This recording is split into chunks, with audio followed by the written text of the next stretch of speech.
सभी दर्शकों का प्रतिज्ञा 21 चैनल में हार्दिक स्वागत है। आइए इस चैनल के माध्यम से आज की क्लास जो समर्पित रहेगी वो रहेगी विज्ञान पर।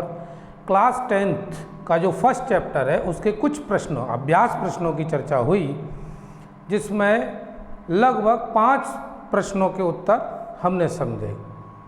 उससे आगे आज समझेंगे।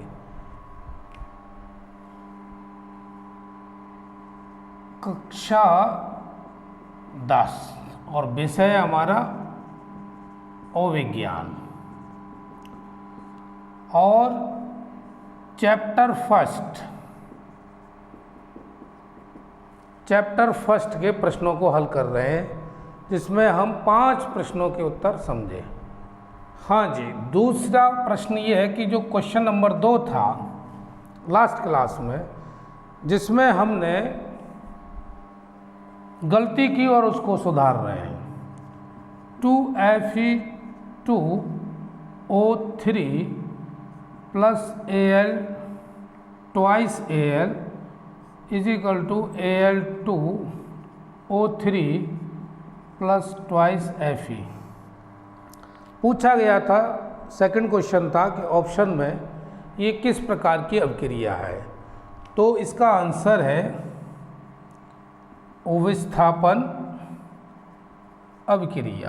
क्योंकि जब स्टूडेंट कोई कमेंट करके बताता है कि गलती हुई है सर, तो उसको मानने में कोई बुराई नहीं, गलती हुई और उसका सुधार ये है, क्योंकि वो द्विविस्थापन बताया था जबकि ये विस्थापन अभिक्रिया है। खैर, 5 प्रश्नों तक चर्चा के बाद छठे प्रश्न पर चलते हैं। क्वेश्चन नंबर 6 दिया हुआ है, निम्न रासायनिक समीकरणों को संतुलित कीजिए। अब यहाँ पर रासायनिक समीकरण दिए हुए हैं और उनको क्या पूछ रहा है, संतुलित कीजिए। अब यहाँ पर देखना ये है कि पहला number A HNO3 plus CaOH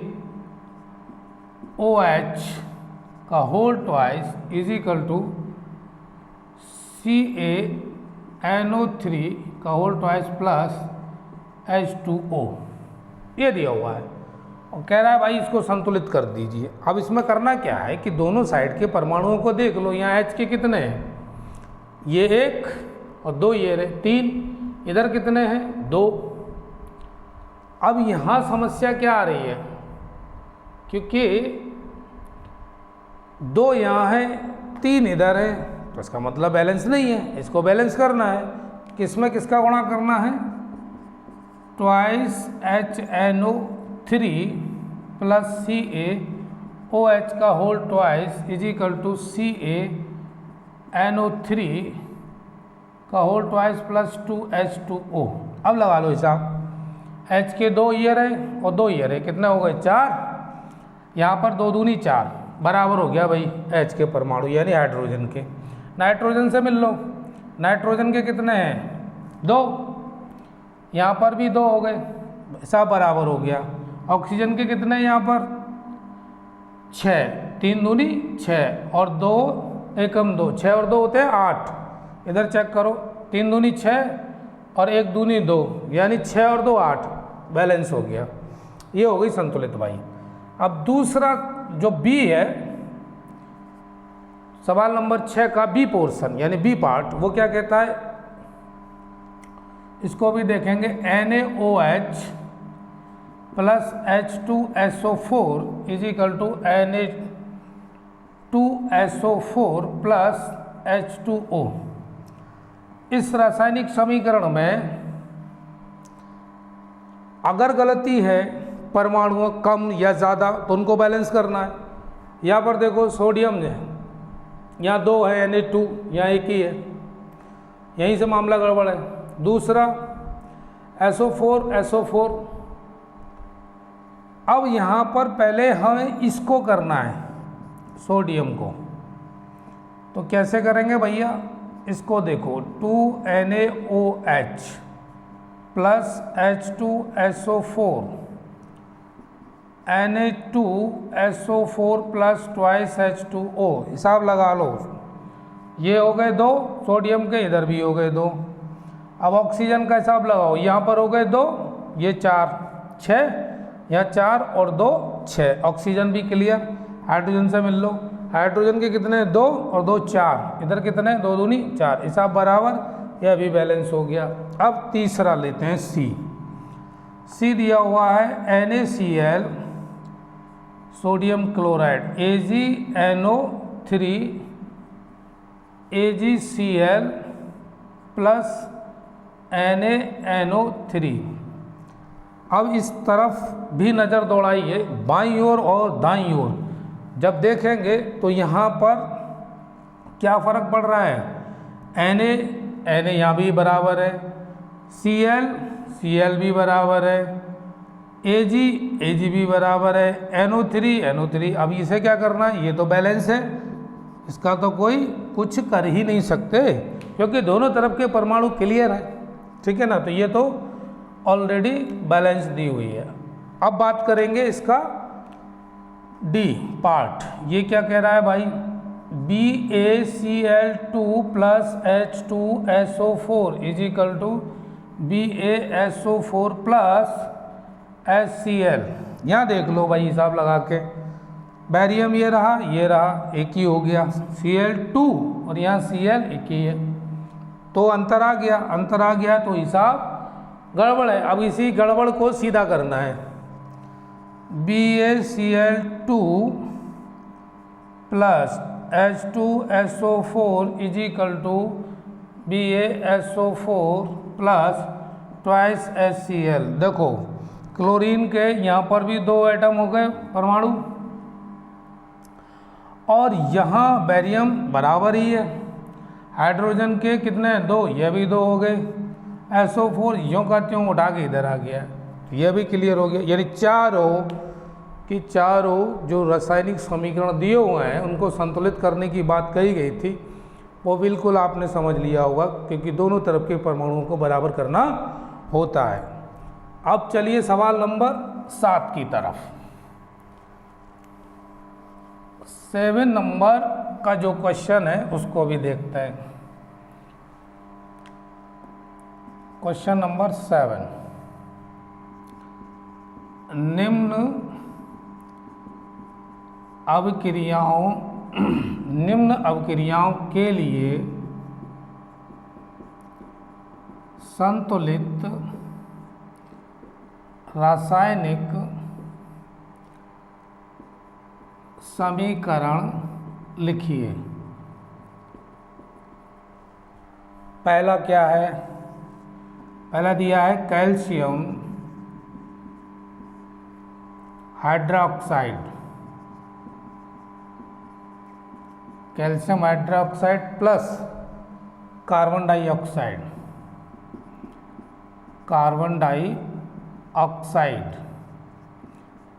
इन दोनों को जब अभिक्रिया इन दोनों की होती है तो बनता क्या है, वो कह रहा है कैल्शियम कार्बोनेट प्लस जल, और जब इसको लिखेंगे रासायनिक समीकरण को CaOH का होल ट्वाइस प्लस CO2, क्योंकि ये तो हो गया कैल्शियम हाइड्रोक्साइड, ये कार्बन डाइऑक्साइड हो गया, और बना क्या है कैल्शियम कार्बोनेट CaCO3 प्लस जल है H2O। समझ में आ गया होगा, calcium hydroxide, carbon dioxide, calcium carbonate और जल, इनका ये जो सूत्र है वो आपके सामने लिखा ही रखा हुआ है। अब आता है बी पोर्शन। बी पार्ट क्या कहता है इसका, zinc plus silver nitrate is equal to zinc nitrate plus silver. इसका लिखेंगे रासायनिक समीकरण तो Zn जिंक का प्रतीक क्या है, Zn plus twice AgNO3 is equal to ZnNO3 का whole twice plus twice Ag। ये रहा इसका समीकरण, सी पोर्शन।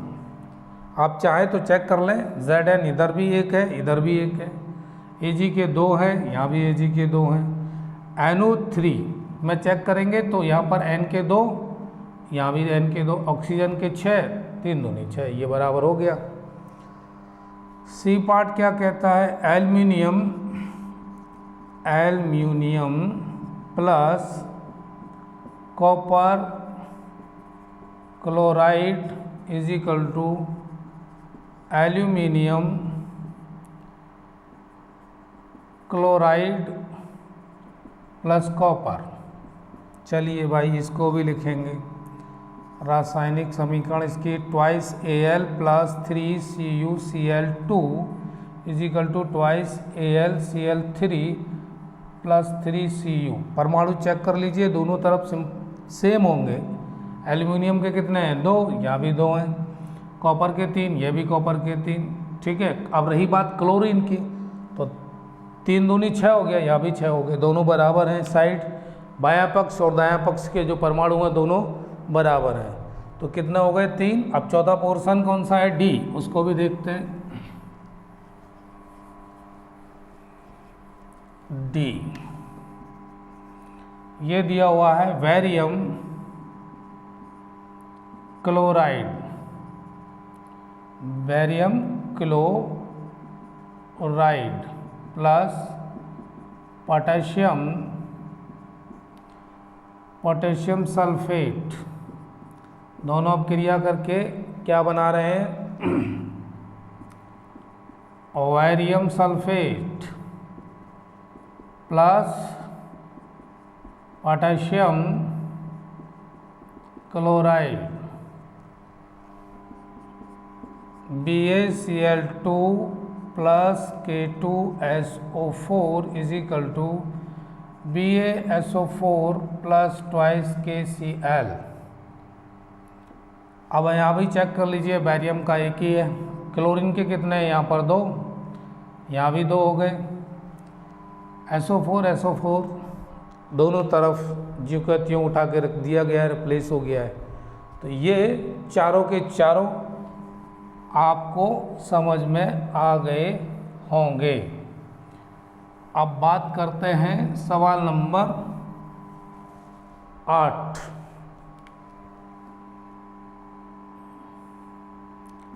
क्वेश्चन नंबर 8, निम्नलिखित अवक्रियाओं के लिए संतुलित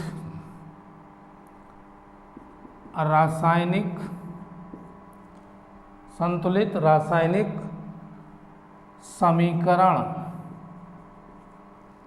लिखिए। निम्नलिखित अवक्रियाओं के लिए संतुलित रासायनिक समीकरण लिखिए। कौन सी है रासायनिक अवक्रिया, पहले नंबर पर दिए है potassium bromide plus barium iodide is equal to potassium iodide plus barium bromide. रासायनिक समीकरण इसका बनेगा K2Br यानी पोटेशियम ब्रोमाइड, ये रहा, प्लस दूसरा क्या दिया है, barium iodide Bri2 is equal to potassium iodide twice I से डिनोट करेंगे किसको, आयोडाइड प्लस Br2 पहला सवाल क्या कह रहा है कि ये पोटेशियम ब्रोमाइड बेरियम आयोडाइड से जब अपक्रिया करेगा तो पोटेशियम आयोडाइड बनेगा और बेरियम ब्रोमाइड बनेगा, क्योंकि आयोडीन का संकेत क्या है, आई, और वो यही दिया हुआ है।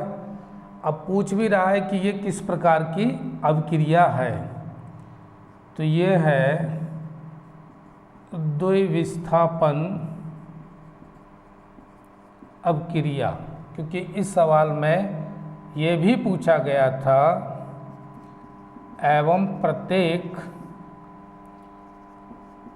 अभिक्रिया का प्रकार भी लिखिए, यह भी पूछा गया है। तो इसका प्रकार हो गया द्विविस्थापन।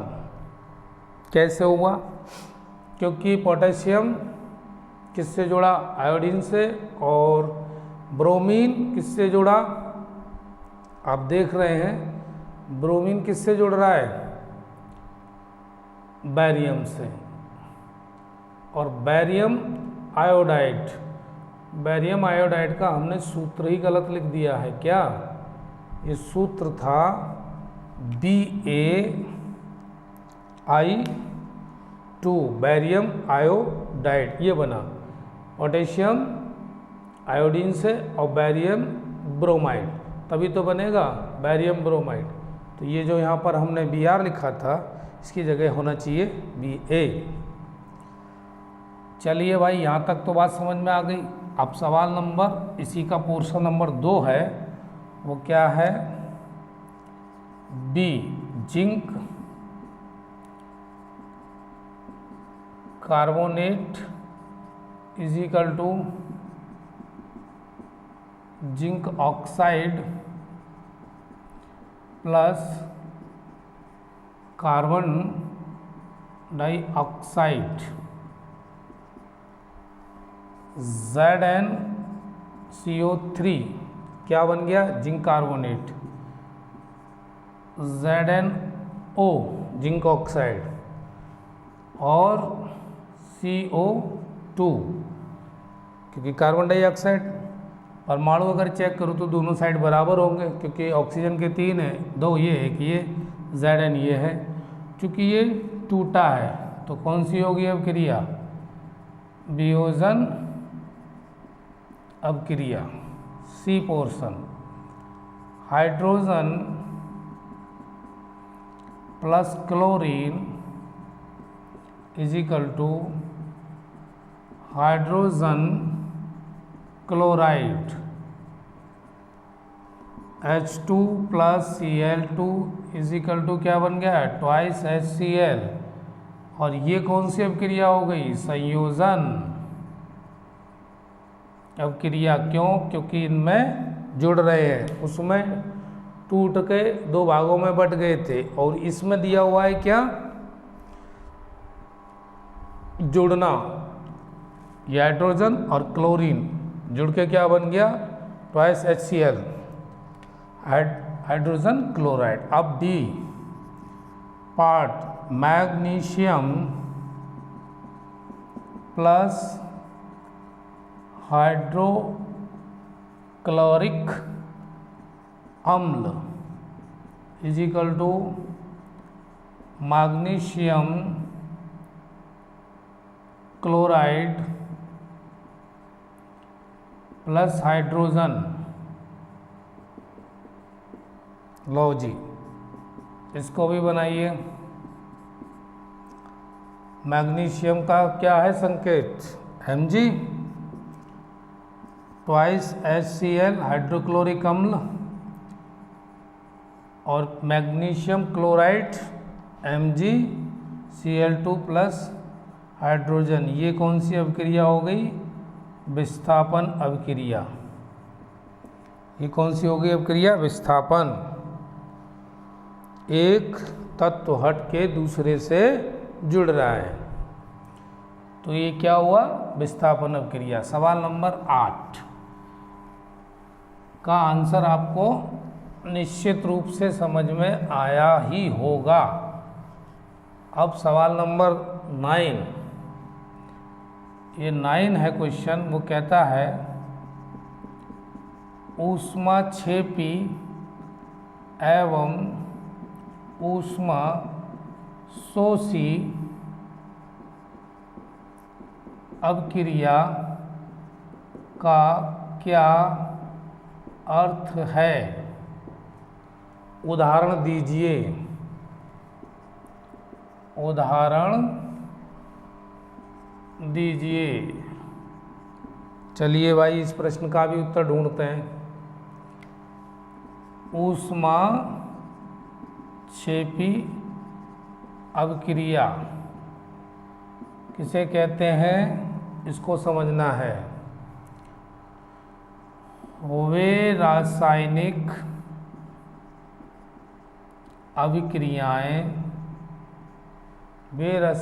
अभिक्रियाएं जिनमें ऊष्मा उत्पन्न होती है। वे रासायनिक अभिक्रियाएं जिसमें ऊष्मा उत्पन्न होती है, ऊष्माक्षेपी अभिक्रियाएं कहलाती हैं।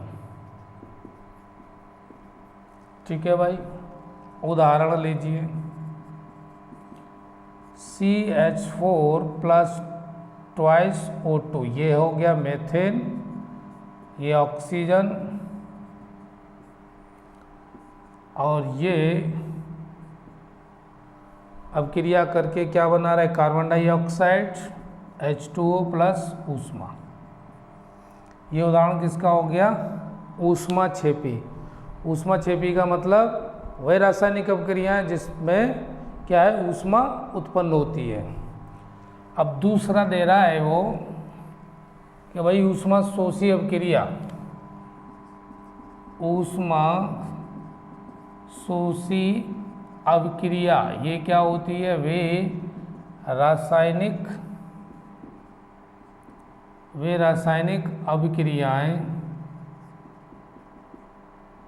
रासायनिक अभिक्रियाएं जिनमें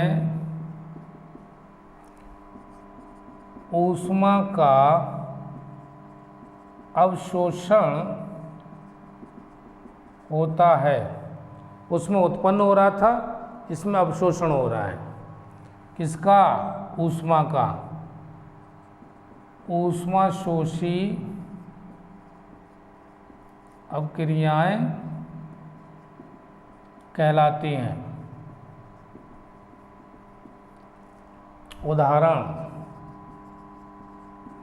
उदाहरण में ट्वाइस HgO प्लस ऊष्मा is equal to twice Hg plus O2। ये क्या है, मरकरी। ये क्या है, मर्क्यूरिक ऑक्साइड। दूसरा उदाहरण इसका है प्रकाश संश्लेषण। प्रकाश संश्लेषण अभिक्रिया। एक उदाहरण ये हो गया, एक उदाहरण ये हो गया। किसका, ऊष्मा शोषी का। तो इस तरह से हम कौन से सवाल नंबर पर पहुंच गए, 9 पर। अब भाई इसके आगे का प्रश्न देखते हैं। 1 मिनट। अगला सवाल 10वें नंबर का, क्वेश्चन नंबर 10। ये क्या कहता है, श्वसन को ऊष्माक्षेपी अभिक्रिया क्यों कहते हैं। श्वसन को ऊष्माक्षेपी अभिक्रिया क्यों कहते हैं, वर्णन कीजिए। वर्णन कीजिए। तो भाई इस प्रश्न का आंसर क्या होना चाहिए। आंसर ये है, जीवित रहने के लिए ऊर्जा की आवश्यकता होती है। हम लोगों को जीने के लिए किसकी आवश्यकता होती है? ऊर्जा की। यह ऊर्जा हमें भोजन से प्राप्त होती है। ये ऊर्जा हमें किससे प्राप्त होती है? भोजन से। पाचन क्रिया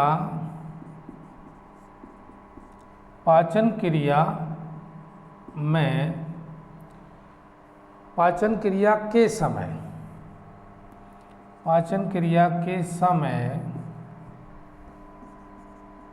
खाद्य पदार्थ छोटे छोटे टुकड़ों में टूट जाते हैं। पाचन क्रिया के समय खाद्य पदार्थ जो भी हमने भोजन किया है वो क्या छोटे छोटे टुकड़ों में टूट जाते हैं। इनके टूटने से ग्लूकोज प्राप्त होता है और सभी जानते हैं ग्लूकोज से एनर्जी मिलती है। यह ग्लूकोज हमारे शरीर की कोशिकाओं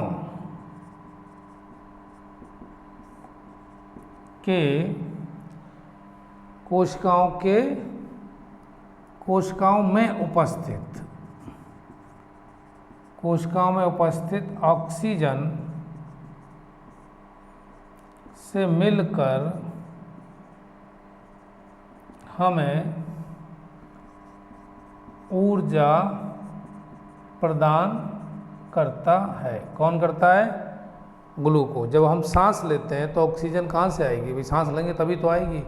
और ये बोल रहे हैं कि ग्लूकोज हमारे शरीर की कोशिकाओं में उपस्थित ऑक्सीजन, जब सांस लेते हैं तो ऑक्सीजन मिलती है, तो हमको क्या ये मिल जाती है। C6, अब इसका जो समीकरण है रासायनिक वो भी देखें। C6H12O6 ये है ग्लूकोज प्लस 6O2 ऑक्सीजन से क्रिया करके क्या देगा ये 6CO2 प्लस 6H2O प्लस ऊर्जा। श्वसन को ऊष्माक्षेपी अपक्रिया क्यों कहते हैं? भाई ये इसका आंसर रहा ये। अब आप इसको समझ लें, याद कर लें, नोट कर लें, जैसा भी उचित समझे वो कर लें, लेकिन इसका आंसर ये रहा आपको। ग्लूकोज यानी C6H12O6 plus 6O2 6CO2 plus 6H2O plus ऊर्जा। दोनों तरफ के परमाणु देख लें, बैलेंस है समीकरण। कार्बन 6 है यहाँ भी ये कार्बन के 6 हैं। ऑक्सीजन यहाँ पर 6 दूनी 12 और 6 ये रहे, कितना हो गया 18, 6 दूनी 12 और 6 ये रहे 18। तो हमने आज जो चर्चा की है वो की है प्रश्न नंबर 6 से लेकर और सवाल नंबर 10 तक। अब इससे आगे एक साथ करते हैं तो वीडियो काफ़ी लंबी हो जाएगी। बाकी जो 10 सवाल हैं वो नेक्स्ट क्लास में लेते हैं। ठीक है भाई, तब तक के लिए आप इंतजार करें, आने वाले 10 प्रश्नों के आंसर आपको दिए जाएंगे। मिलते हैं फिर किसी नए टॉपिक के साथ और नए सब्जेक्ट के साथ। यूँ ही जुड़े रहिए। वीडियो देखने के लिए धन्यवाद।